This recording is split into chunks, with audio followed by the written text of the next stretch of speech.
улсаа байгуулж гадаад дотоод харилцааг тогтоож за 800 гаруй жилийн тэртээ их эзэн хаан бас одоо их Монгол улсаа байгуулж гадаад харилцаанд анхаарч хөрш орнуудтайгаа улс гүрнүүдтэй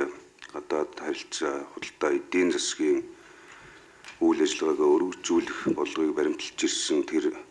чухал зарчмаа бол бас алтан аргамж гэж нэрлэж ирснийг та бүхэн маань мэдж байгаа. Тэгээд энэ алтан аргамжийг бас одоо хэрэгжүүлж Монгол улсынхаа хөгжил гадаад одоо улс төр эдийн засгийн бодлогод үнэтэй нэмрээ оруулж яваа та бүхэндээ бас чин сэтгэлийн талархлаа нийслэлийн иргэдийн өмнөөс илэрхийлье. За манай одоо Улаанбаатар хот бол бас олон асуудлуудыг шийдвэрлэхээр ажиллаж байгаа. Улаанбаатар хот дэлхийн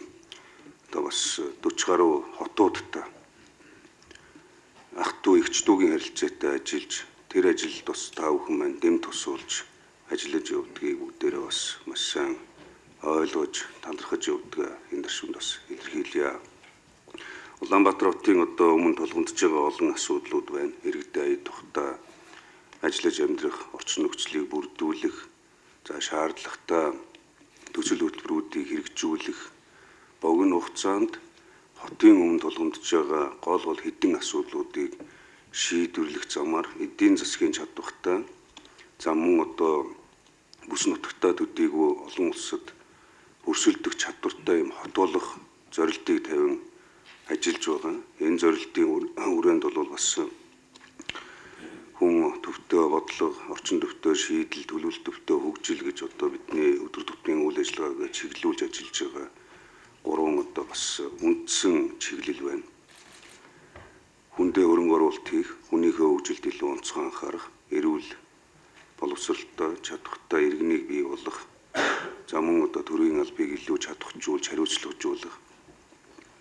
ил тод нээлттэй төрийн үйлчлэгийг иргэдтэй цаг алдалгүй хүргэдэг байх, иргэд төр хоорондын одоо гүр болсон төрийн албан хаагчдын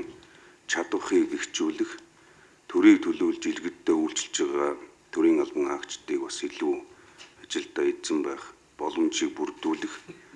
энэ хүрээнд бол гадаад дотоодд бас сургах, дадлагжуулах, хүний нөөцөө бүрдүүлэх, чадваржуулах ажил бол энэ хүн төвтэй бодлогын хүрээнд явж байгаа гэж хэлж болно. Тэгээ энэ дээр бол та бүхэн маань бас одоо та бүхний маань дэмжлэг тусалцаа их чухал байгаа.